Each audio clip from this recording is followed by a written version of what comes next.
Hey, what's up guys? This is Matthew Boyle from LanguageCardGames.com. Today I'm coming at you with a special video. I don't think I've ever done something quite like this before, but I want to walk through a language learning model together with you at the same time.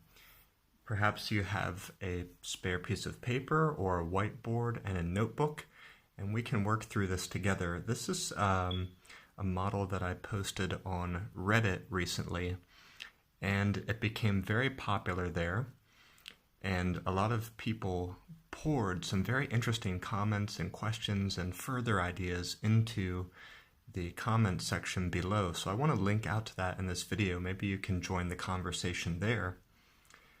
But one of the things that I promised was if the post would get over 600 likes or upvotes, that I would make another video about this model and go into it more deeply, which it did. I think it got over 650 upvotes towards the end.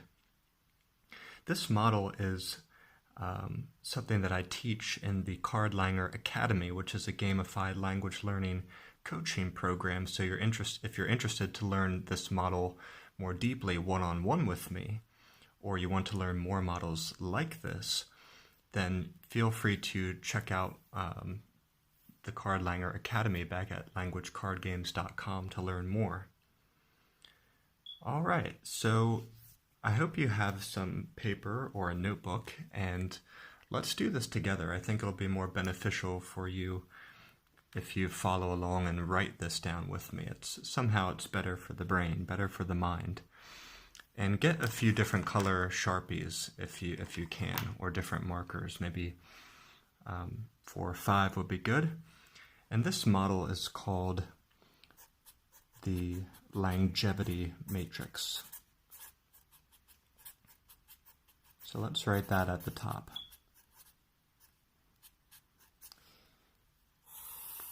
And longevity is a word I came up with that I teach in my program. And it's kind of a play on words. It's a play on the word longevity. A lot of people who want to exercise qualitatively well across their lifetimes learn a lot of different methods to mix things up and keep challenging themselves and keep their interest over time. So I want to do the same kind of thing with my language learning. So I call it the Langevity Matrix because it has 4 parts, and it's going to help us identify where we stand with our language learning, with our target language, and it's going to help us identify the weaknesses in that area so that we can build from there. So the Langevity Matrix, it has 4 parts, and now if you have different colors, now would be the time to break them out. It doesn't really matter which color goes in which quadrant. I'm just going to start with this light blue, and I've never really drawn it quite this way on camera before, but I'm going to try something new. I'm going to kind of take it quadrant by quadrant. So this will be the first one, and it will symbolize, I like to start with this one, uninterested and no need.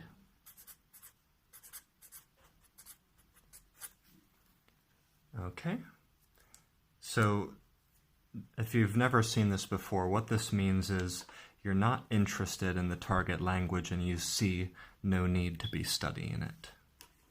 Okay, it's obviously not a great place to be. But we can work with it. I mean, there's always ways you can improve, no matter where you're at. Okay, let's draw in the second quadrant.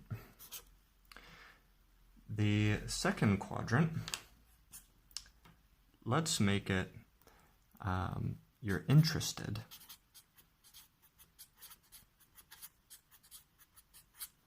but still you have no need. And we're going to talk about some things you can do in each quadrant later, but for now let's just draw this in. Okay, the third one.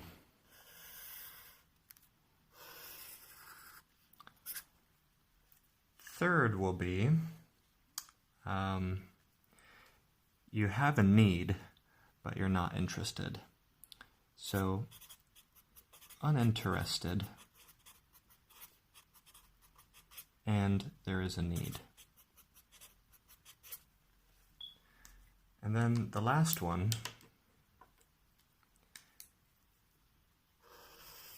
the last quadrant is generally a good place to be, I should think, but it comes with its own potential pitfalls that one would need to be careful to avoid. And that is you're interested in the language, and you also need to be using it on a daily basis for one reason or another. So these are the 4 quadrants. Maybe we should actually give them numbers as well as colors. There's number 4, there's number 3, there's number 2, and last is number 1. I hope this is really going to help you out if you walk through this with me and write your own ideas and kind of brainstorm into it. I've been teaching for about the past 10 years, primarily English language, but also lifestyle and habits. And so I believe today I'm going to be able to help make this really advantageous to you and break it down really simply, step by step. So I don't know which quadrant you're in precisely, and you might be studying different languages that are in different quadrants, but I think no matter what languages you're into, I think you'll agree that they all will tend to fall into one of these categories. Generally speaking, there's always exceptions. Okay, but let's go through and let's share some examples. So the first one is you are uninterested in the language and you have no need to be studying it.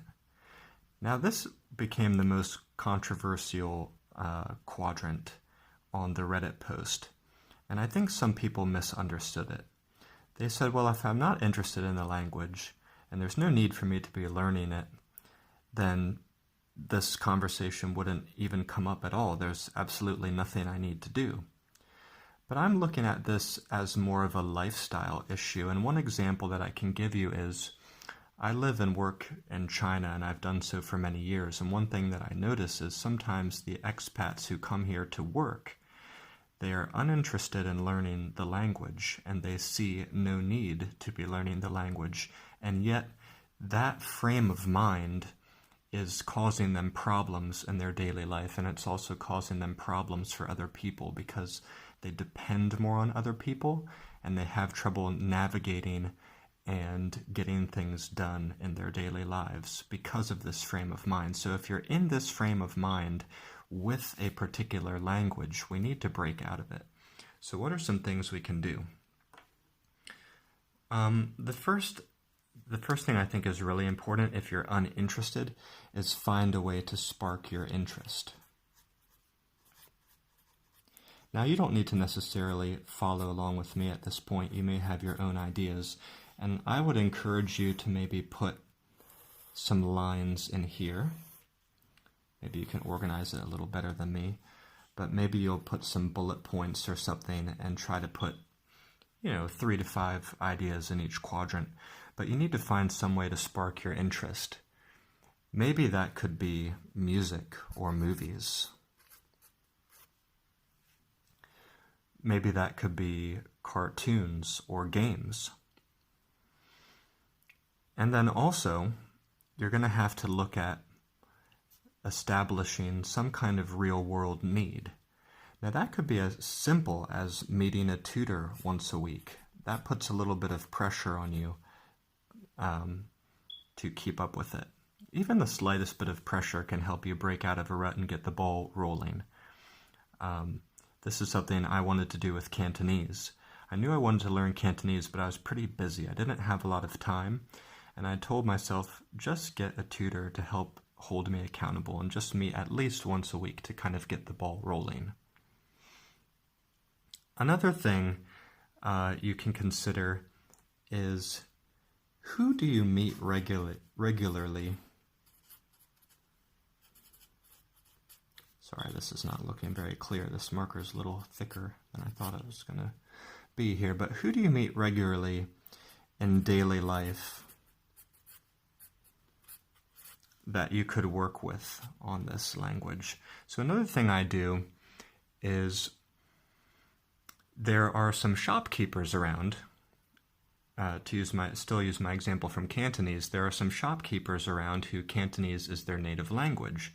So even though we could speak Mandarin together, I've told them that when I come into your shop, I just want to use Cantonese with you.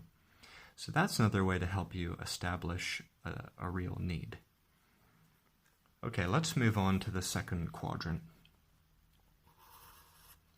Of course, we could talk a lot more about any one of these quadrants, but I think it would depend on you. We're just going to go through it briefly here now with the main audience. If you want to go into one of these quadrants deeper, let's talk about it in the comment section. All right, so how about if you're already interested, but you really have no need? And I think the most important thing you have to do is try to establish some sort of need. So for this one, I think you could get maybe a pen pal or some kind of language exchange partner. A pen pal it could be physical, you write letters, it could be emails, or it could be a video chat or a phone chat or an instant messaging room online. And there's a lot of websites now that can help you to get a language exchange partner or a pen pal. And again, that puts a little bit of pressure on you, a little impetus on you to try and get learning a language. Another idea is maybe joining some kind of a weekly meetup group.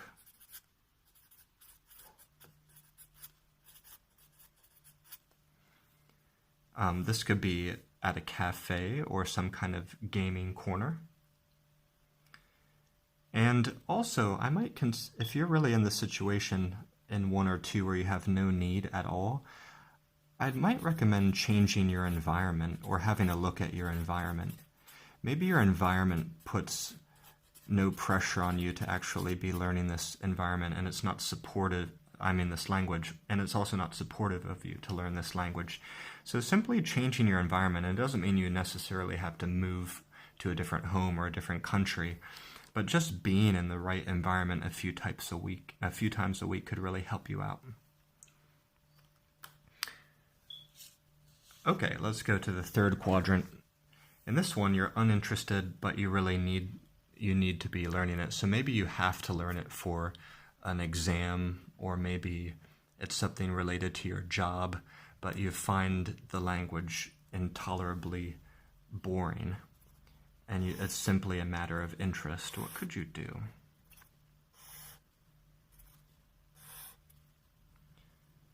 I think I want to let you think for a few seconds on this one. A lot of people find themselves in this position. They're uninterested in the language, but they need to be learning it for one reason or another. What would you say to them? What would you put in?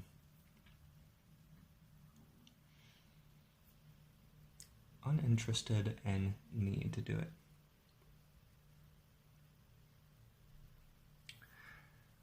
One of the things I constantly seek to do with my learning is to adapt things to my purpose.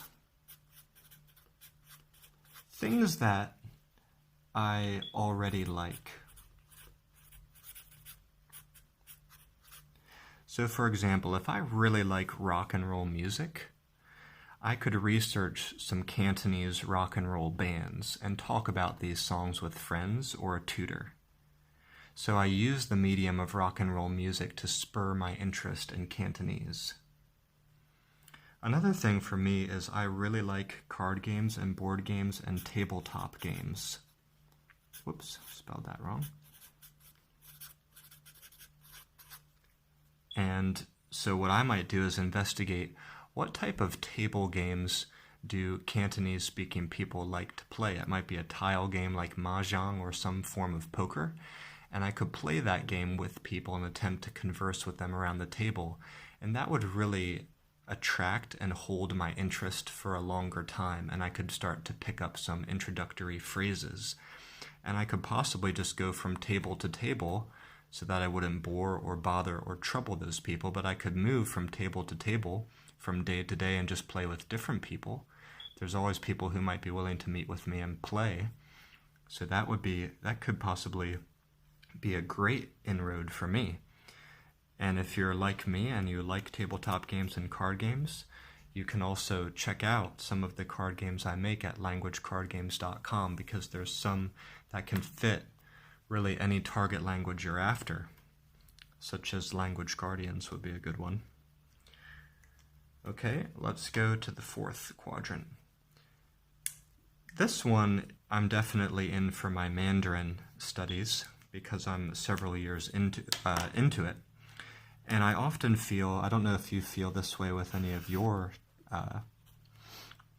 target languages, but do you ever feel a little bit kind of lost in the intermediate stage? Do you feel like you've plateaued and you're not sure what to do next to stimulate new and better learning? Let me know if you have any advice for that below, because I do struggle with that with Mandarin. So I think in this quadrant, what we're looking to do is maintain a genuine interest. And there's a few things I think we can do to keep up our interest. One is to leave something for tomorrow. Do a little abbreviation there. Leave something for tomorrow. And I also do this with exercise too. It's funny how many parallels there are between exercise and language learning. But let's say you're in a good groove and you've been learning the language for 30 minutes today, or 45 minutes today, or an hour today. Sometimes it's good to play on that and just keep going. You're in the mood. You should use that energy for all it's worth. But sometimes I tell myself to stop and save a little bit of excitement and interest to tap into tomorrow. Don't keep going until I'm burned out and sick of what I'm doing, because then it might take me a few days to get started again. You can also look for new aspects of the culture that you've never tapped into before. And that could possibly be something you're not really interested in your own culture. For example, I might get into Beijing opera or Chinese Shaolin Kung Fu as a way to get more interested in the language. And those are two things that don't particularly, I'm not very interested in Western martial arts or opera, but something about it being in the Chinese mode could capture my interest and make me want to learn more. Are there any untapped cultural aspects that you might be able to use? So another thing we have to do in this quadrant is we have to keep updating a real-life need or challenge for this language. We don't want to feel like we've got it all down pat.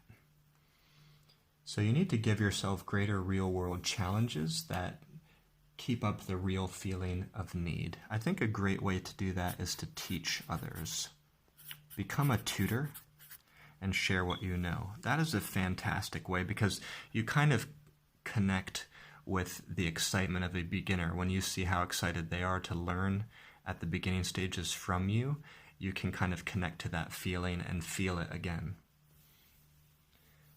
You could possibly challenge yourself to take a higher level standardized test than you ever have before. You could make appointments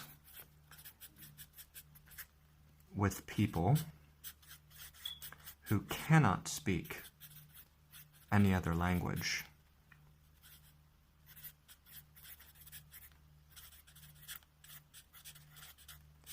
You can make appointments with people who cannot speak any other language, or who will refuse to speak any other language with you, and who also won't use phone translators, for example.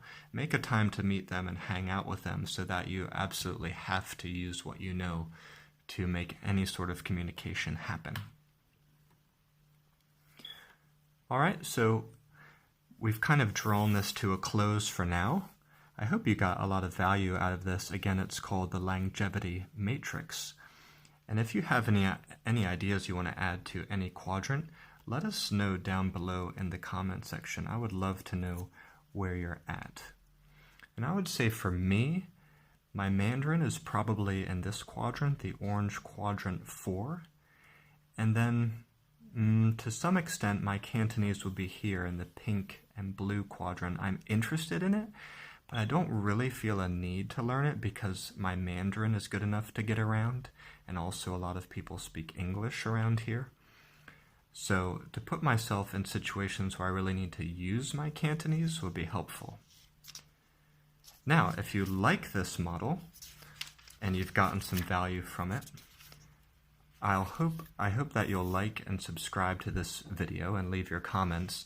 But I also want to talk to you a little bit about the Cardlanger Academy. This is my gamified and lifestyle-based language coaching program.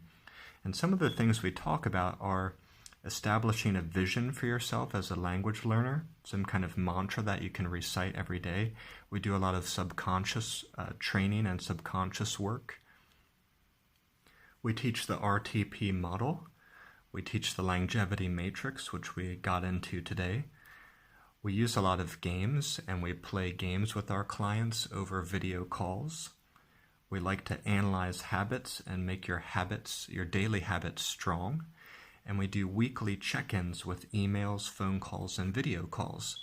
So if you think this kind of gamified approach would work well for you or somebody you know, head over to languagecardgames.com. Look in the shop for, I believe it's the first product in the shop right now, the Cardlanger Academy, and you can learn more there and see if it's right for you. I've been teaching again for about the past decade. I'm a qualified teacher from Virginia State in the USA, and I'm also a director in the School of Foreign Languages at a college right now. So I have a lot of experience with teaching, breaking it down, personalizing it, making it something you can understand and grow with and grow through. And I'm very eager to help you make progress. So thank you very much for tuning in today. And before you go, don't forget to like and subscribe, and we'll see you back here next time at Language Card Games.